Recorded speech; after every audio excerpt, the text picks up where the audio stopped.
Hello everyone, welcome back to my channel study with me 21। आज हम अपने 10th class की मैथ का एनसीईआरटी का सेकंड चैप्टर स्टार्ट करने वाले हैं, जिसका नाम है पॉलिनोमियल यानी बहुपद। और ये है 2026 टू 2027 के सिलेबस के अकॉर्डिंग। तो आज की फर्स्ट पार्ट वीडियो में सेकंड चैप्टर की हम इंट्रोडक्शन पढ़ने वाले हैं, जिसका फर्स्ट टॉपिक है बेसिक टर्म्स, मूलभूत बातें। तो बेसिक टर्म्स में क्या क्या चीज़ें हैं हम उसको पढ़ते हैं। फर्स्ट है वेरिएबल, जिसे हम हिंदी में कहते हैं चर। यानी अगर हम सोचें कि कोई भी लेटर हम लेते हैं, जैसे कि एग्जांपल में एक्स और वाई लिया हमने, जिसकी वैल्यू हम चेंज कर सकते हैं, जैसे एक्स और वाई जिसकी मान बदल सकती है। कोई भी इक्वेशन जब हम लेते हैं तो एक्स और वाई के टर्म में हमें वेरिएबल्स दिए होते हैं जिनकी वैल्यू हमें निकालनी होती है, और वो अलग अलग हम निकालते हैं, यानी हम चेंज कर सकते हैं। तो वो एक्स और वाई हो जाएगा, जिसको हम वेरिएबल्स कहते हैं। सेकंड टर्म है कांस्टेंट, जिसको हम नॉर्मल नंबर भी कहते हैं, जो चेंज नहीं हो सकती। जो क्वेश्चन में हमें गिवन होगा वही हमें उसको मानकर सॉल्व करना पड़ेगा। थर्ड टर्म है डिग्री ऑफ पॉलिनोमियल, जिसको हम हिंदी में कहते हैं बहुपद की घात, यानी the highest power of variables in the expression. जो भी इक्वेशन हमें दी जाएगी उसके अंदर जिस भी वेरिएबल के पावर में यानी घात में जो ऊपर की साइड होता है, उसका जो हाईएस्ट नंबर होता है, उसे ही हम डिग्री कहते हैं पॉलिनोमियल का।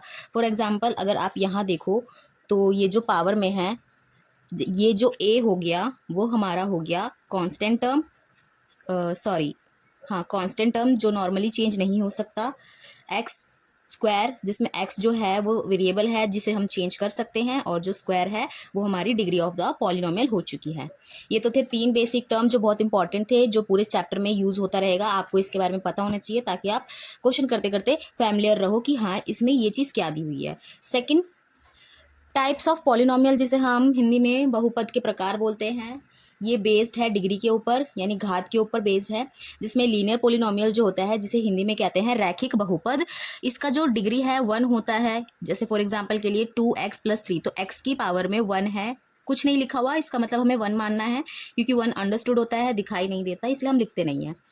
अगर इसकी जो डिग्री है 1 है, तो इसका जो 0 है, यानी इसका जो x का आंसर है वो 1 टाइम्स ही निकलेगा। सेकंड, क्वाड्रेटिक पॉलिनोमियल जो है उसको हम द्विघात बहुपद कहते हैं। उसकी डिग्री जो होती है हाईएस्ट वाली वो 2 होती है।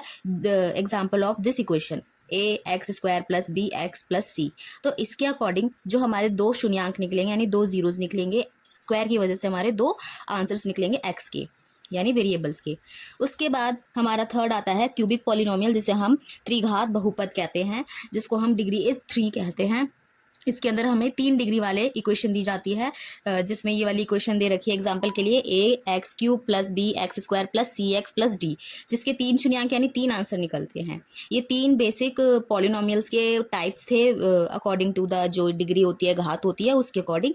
तो अभी पेपर में ये सब आ सकता है, इसलिए ये इंट्रोडक्शन का पार्ट बना हुआ है। तो अब हम देखेंगे कि इस इंट्रोडक्शन के पार्ट में जो हमारा जो चैप्टर 2 है पॉलिनोमियल, उसके अंदर जो मेन चीज़ है वो है क्वाड्रेटिक इक्वेशन, द्विघात समीकरण, जो सिलेबस के अंदर का पार्ट है। तो इसके अंदर इक्वेशन, स्टैंडर्ड इक्वेशन होती है ax² + bx + c = 0। आपको इक्वेशन कैसे भी दे दी जाए, आपको इसी फॉर्म में लिखनी पड़ेगी। तो इसका फॉर्मूला भी होता है कि अगर हमें 2 जीरोस दे दिए जाएँ तो कैसे हम पॉलिनोमियल को फाइंड कर सकते हैं। तो x² एज इट इज़ रहेगा माइनस शून्यांकों का योग, यानी सम ऑफ जीरोस। जो भी हमें 2 जीरोस देंगे हम उसको सम करके यहाँ पे x के साथ रखेंगे, और जो भी 2 जीरोस होंगे उनका प्रोडक्ट करके हम यहाँ पे रखेंगे। उसके बाद पूरा सोल्यूशन करने के बाद हमें ये इक्वेशन फाइंड हो जाएगी, और ऐसे ही हमारा आंसर निकल जाएगा। अगर हमें इक्वेशन दे रखी है तो उससे हम पहले 2 जीरोस निकालेंगे, फिर उसके बाद हम सम भी फाइंड कर सकते हैं और प्रोडक्ट भी फाइंड कर सकते हैं, ये इस वाले फॉर्मूले से। इसमें अल्फा प्लस बीटा जो है वो 2 शून्यांक के अल्फा प्लस बीटा जो है वो 2 शून्यांक है, यानी फर्स्ट शून्यांक फर्स्ट जीरो, सेकंड शून्यांक सेकंड जीरो, जिसका फॉर्मूला है माइनस ब्रैकेट b/a और प्रोडक्ट में है c/a। अब देखो इस वाली क्वेश्चन में जहाँ पे x² के साथ a है वहाँ पे a वाली वैल्यू आएगी यहाँ पे, और जहाँ पे b है वहाँ पे b वाली वैल्यू आएगी, यहाँ पे c है तो यहाँ पे c वाली वैल्यू आएगी। यहाँ से आपको a b c पता चल जाएगा, और जो 2 जीरोज निकलेंगे वहाँ से अल्फा और बीटा पता चल जाएगा, तब आपके क्वेश्चन सॉल्व हो जाएंगे। ये जस्ट फॉर इंट्रोडक्शन है, जब आपको क्वेश्चन सॉल्व करवाया जाएगा तो आपको एकदम 100% अच्छे से समझ में आएगा। इंट्रोडक्शन के पार्ट में मैंने डिवीजन एल्गोरिथम भी रखा है।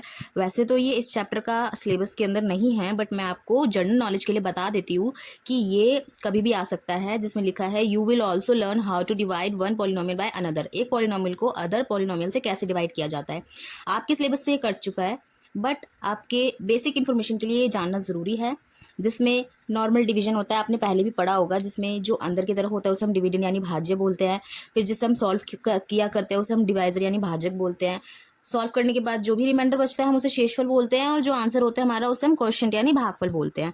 इसका फॉर्मूला भी होता है, फॉर्मूले के बेसिस पे भी कर सकते हैं, जिसमें dividend is equal to divisor multiply quotient plus remainder कहा जाता है। हमें कोई भी एक वैल्यू इसको छोड़कर बाकी सारी वैल्यू दे देंगे और उसके बाद हम इस फॉर्मूले में रख के उसको सॉल्व कर सकते हैं। सेम एज इट इज़ अगर हम नंबर की बात करें तो नंबर्स में तो ऐसे हम शुरू से करते हुए आ रहे हैं, जब हम छोटे थे तब से करते हुए आ रहे हैं। लेकिन इस चैप्टर में अगर इक्वेशंस के थ्रू हमें डिवीजन एल्गोरिथम में सॉल्व करने के लिए कहा जाए तो इसी चीज़ का हम यूज़ करके सॉल्व करेंगे। ओके, तो हमारा इंट्रोडक्शन पार्ट यहीं ख़त्म होता है। सब्सक्राइब कमेंट कर देना। स्टडी विद मी 21 को। ओके, टाटा बाय बाय, टेक केयर।